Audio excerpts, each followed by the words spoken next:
할렐루야.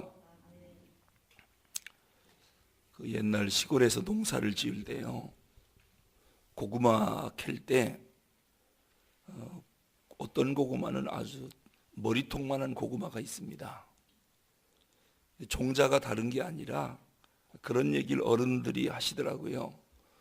고구마를 크게 실게 하려면 그 밭을 맬 때 호미로 고구마 싹에 계속 자극을 준답니다. 그러면 이 고구마가 열받아 갖고 그렇게 막 자기를 키운다는 거예요. 그래서 그게 과연 가능한 일인가? 자꾸 자극을 주면 자기 방어를 위해서 자기를 키운다. 호미날로 그래서 그 싹에게 계속 이렇게 자극을 준다고 그래요. 자극을 주고 또 상처가 아물면 또 자극을 주고. 마침 오늘 본문을 읽으면서 그 옛날 그 어르신들의 이야기가 생각이 났습니다. 상처를 받으면 왕고구마가 되는구나. 여러분, 우리가 인생을 살면서 상처받을 일이 참 많습니다. 그런데 그 상처 때문에 쓰러지고 죽는 게 아니라 어느새 나도 모르게 왕고구마가 된 겁니다.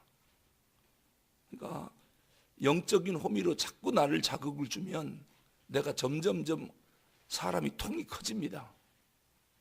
마음도 넓어지고 속도 깊어지고.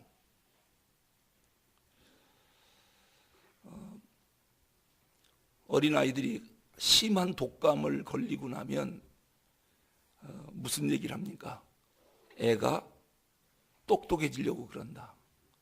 그래서 크게 앓고 나면 아주 눈이 동그래지고요, 애가 아주 영리해지고. 누군가 그래요.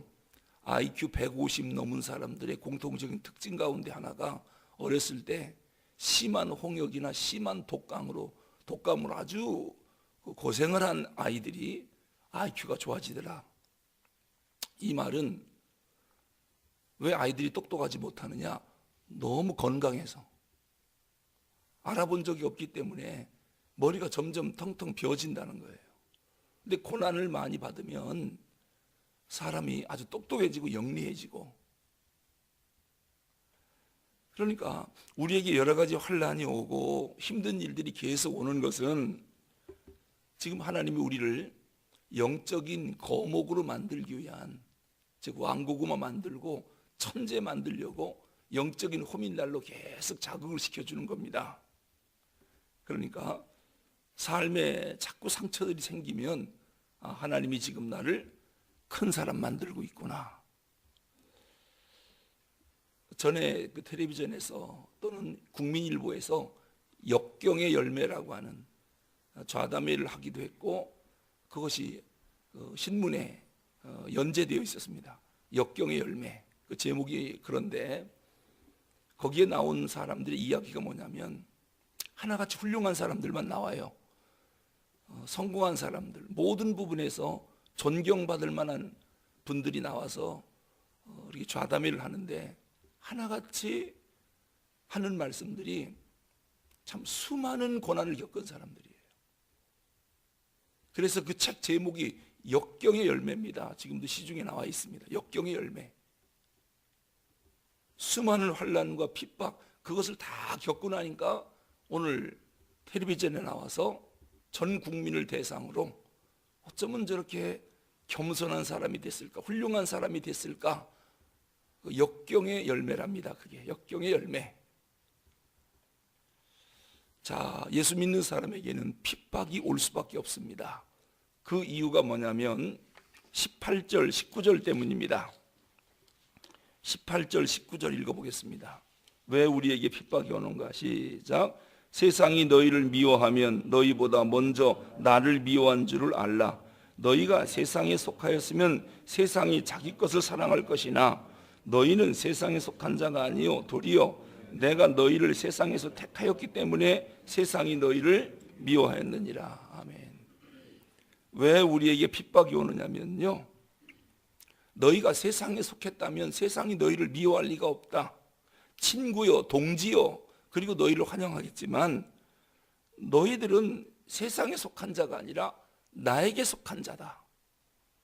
세상에 속하지 않았기 때문에 세상이 너희를 미워하고 핍박하느니라 그랬습니다.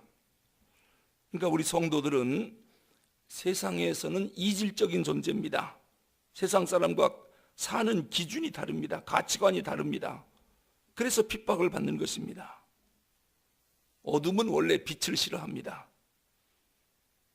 왜냐하면 어둠이 빛 앞에 나오면 그냥 심판받거든요. 아무 소리 안 해도 저절로 심판받아요. 예를 들면 도둑놈들 틈에 도둑이 하나 들어오면 동지입니다. 형제들입니다. 사이가 얼마나 좋은지 몰라요. 도둑끼리니까.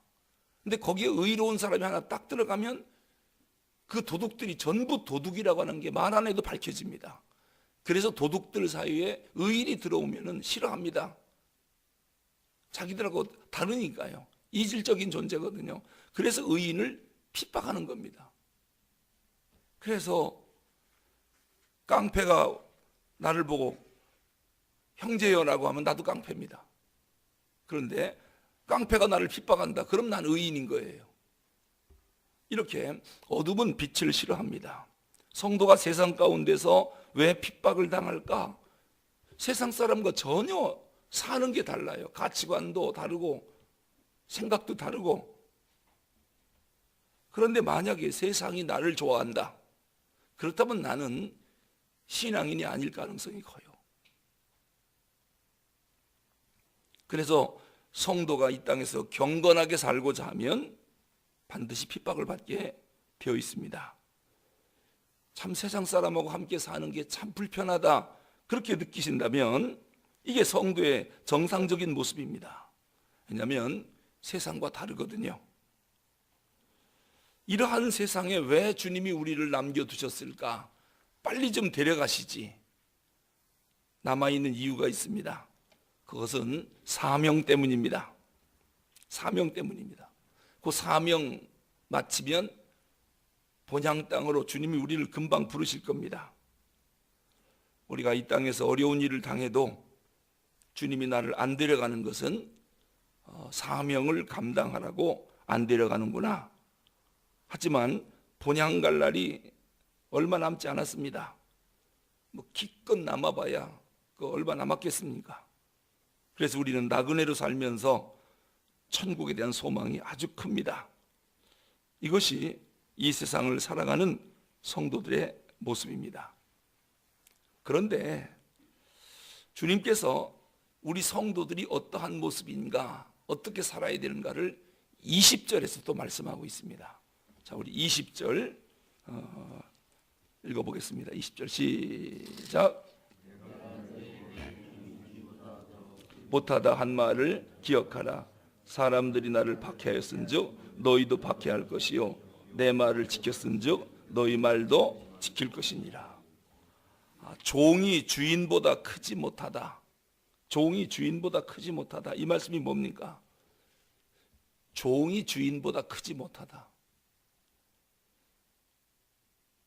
주인인 예수님도 십자가의 고난, 그 엄청난 핍박을 받았는데 주인보다 크지 못한 너희들이 왜 이 세상 사는데 핍박을 안 받겠느냐? 그 말씀입니다. 또 하나는 주인이 이렇게 영광을 받았는데 너희들이 주님 앞에 왔을 때 왜 영광을 받지 않겠느냐? 주님이 받은 영광을 또 종들이 함께 누리게 된다. 그 말씀입니다. 그러니까 핍박도 주인과 함께 받고 영광도 주님과 함께 받는다. 그래서 주님이 우리에게 소망을 주시는 겁니다. 그 성지순례를 가면 사람들이 필수 코스 중에 하나가 뭐냐면 골고다까지 올라가는 길, 주님이 십자가를 지고 올라간 그 길을 사람들이 꼭 그 길을 성지순례 코스에서 갔다 온다고 그래요. 저는 가보진 않았는데 그 길을 올라가면서 사람들이 그런답니다. 여기가 예수님 쓰러진 자리지. 그리고 자기도 한번 넘어져 본답니다. 그리고 여기서 예수님이 쉬었지 하면 그 거기서 걸터 앉아도 쉬고 가고, 여기서 채찍 맞은 곳이지. 그리고서 주님의 고난에 동참한다고 어떤 분은 무릎으로 기어간답니다. 그 길을 무릎이 까지도록 기어간답니다. 그러면 이제 골고다까지 다 올라오잖아요. 그러면은 그 메달을 하나 파는데, 그 메달이 10불이나 20불 정도 하는데 뭐라고 썼느냐면 주님의 고난에 동참한 동지라고 써 있답니다. 왜냐하면 밑에서부터 위에까지 주님이 행하신 고난의 길을 그대로 자기도 흉내내면서 여기까지 올라와서 무릎은 까졌지만 주님의 고난에 동참한 동지라고 메달을 하나 딱 걸어준답니다. 그러면 그 사람들이 그 메달을 메고 오면서 내가 주님의 고난에 동참한 사람이다, 그렇게 자랑한대요. 그리고 그 기념품을 아주 소중히 보관한다고 그래요. 얼마나 아이러니한 이야기입니까? 그게 주님의 고난에 동참한 겁니까? 주님이 십자가 지고 간 그 길을 자기도 똑같이 넘어져 보기도 하고 무릎으로 가보기도 하고, 그래서 거기까지 올라갔다고 그래서 주님의 고난에 동참한 사람이다라고 그렇게 말해도 되는 건가요? 예수님 때문에 삶 속에서 조롱을 당해봤느냐, 멸시를 당해봤느냐, 핍박과 박해를 당해봤느냐, 비웃음을 당해봤느냐, 이것이 주님의 고난에 동참하는 거지. 십자가 길을 성지순례 가서 한번 올라갔다 내려온 걸 가지고 주님의 고난에 동참한 자라고 어떻게 감히 그 메달을 목에 걸고 다닙니까? 자, 그러면 주님의 고난에 동참하는 자는 어떤 사람이냐? 그게 바로 26, 27절입니다. 자, 우리 26절 읽어보겠습니다. 26절 시작. 내가 아버지께로부터 너희에게 보낼 보혜사 곧 아버지께로부터 나오시는 진리의 성령이 오실 때에 그가 나를 증언하실 것이요. 성령님을 왜 우리에게 보내주셨냐면 복음 증거 때문입니다. 십자가와 부활, 구원의 도리를 증거하라고 성령님을 보내주셨습니다. 그러니까 주님의 고난에 동참하는 사람은 누구냐? 이 복음 증거를 위해서 희생하는 사람들입니다. 그런데 혼자 보내지 않고 성령님을 반드시 동행시켜 주겠답니다. 복음 전도에는 복음 전도를 위해서 성령님을 보내주셨기 때문에 우리가 이번 성탄절에 전도대회 하지 않습니까? 성령님 체험하려면 복음 전도하는 현장으로 가시면 됩니다. 원래 성령 충만이라고 하는 단어가 뭐 기도원에서 또는 기도실에서 주여 삼창하고 목이 터져라고 기도할 때 임하는 능력이 성령 충만이 아닙니다. 원래 성령 충만은 누가의 전용 용어입니다. 그래서 그럼 누가가 어느 때 이 성령 충만이라는 단어를 썼느냐? 주님의 명령에 따라서 복음 전하는 현장에 나가 복음을 전할 때 나타나는 능력을 보고 성령 충만하였더라, 그때 쓴 단어예요. 다른 데는 성령 충만이라는 단어가 안 나와요. 복음 전하는 현장에 나타나는 능력, 그것을 성령 충만하였더라, 이렇게 표현한 거지. 그러니까 성령 충만을 체험하고 싶으면 주여 충만케 해달라고 한다고 그래서 성령이 충만해지는 게 아니라 복음을 들고 나가서 예수를 증거할 때 거기에 나타나는 능력, 이게 성령 충만이라는 거예요. 그러니까 성령 충만 받으려고 뭐 기도실에 들어가고 산기도 가고 막 목청껏 주여 삼창하고 그때 나타나는 능력이 성령 충만이 아닙니다. 그때 사용한 단어가 아닙니다. 성령님을 왜 보내주셨습니까? 복음 증거 때문에 보내줬고 증거하는 현장에 나타나는 능력이 성령 충만이다 라고 하는 것입니다. 그 다음에 또 하나의 성도의 모습이 뭐냐면 27절입니다. 너희도 처음부터 나와 함께 있었으므로 증언하느니라. 증언하는 자가 성도의 사명이라는 것이죠. 증거하는 것. 그러니까 성도는 이 땅에서 뭐 하는 사람들이냐? 복음 증거하는 존재입니다. 그래서 마귀의 경계를 파괴시키는 사람들, 마귀가 장악하고 있는 세상을 복음 증거를 통해서 파괴시키는 사람들이 성도들입니다. 하나님 나라를 확장하는 존재, 이것이 성도입니다. 그러니 세상이 우리를 대접할 리가 없죠. 마귀가 우리를 대접할 리가 없죠. 핍박 가운데서도 복음 증거, 이것이 성도들이 감당해야 할 사명이다. 이것이 요한복음 15장이 우리에게 주시는 말씀이에요. 나는 포도나무, 너희는 가지. 너희들이 나한테 항상 붙어 있어야 많은 열매를 맺는다. 그런데 세상이 너희들 그냥 놔두지 않을 거다. 엄청난 핍박을 할 거다. 왜냐? 너희들이 세상과 다른 사람들이기 때문에, 가치관이 다르기 때문에. 하지만 너희들을 왜 이 핍박되는 세상에 놔두느냐? 복음 증거하려고. 마귀 권세 힘써 싸워 깨쳐버리고 죽을 영을 살리라고. 그럼 너희만 보내느냐? 아니다. 내가 성령을 보내주겠다. 고난 가운데서도, 핍박 가운데서도 이 복음을 증거해서 마귀의 견고한 진을 파괴하고 하나님 나라를 확장하는 거, 이것 때문에 내가 너희들 이 땅에 놔뒀다는 겁니다. 아직 안 데려간다는 겁니다. 이것이 요한복음 15장이 우리에게 주시는 말씀입니다. 기도하겠습니다. 하나님 아버지, 오늘도 요한복음 15장 말씀을 통해서 성도는 뭐 하는 사람인가? 우리가 영적으로 거장이 되기 위해서 복음 때문에 많은 핍박과 박해를 받을 때 넘어지고 쓰러지는 게 아니라 영적 내공이 점점 커진다는 것을 알게 되었습니다. 그것은 성령님이 우리와 함께 하시기 때문입니다.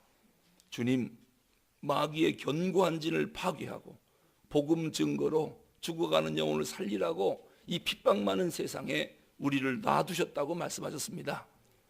이제 조만간 주님 계신 본향으로 갈 텐데, 주님 앞에 가기 전에 맡겨주신 사명 잘 감당하고 주께로 돌아가 상 받는 우리 모두가 되게 하여 주시옵소서. 우리 주 예수 그리스도 이름으로 기도하옵나이다.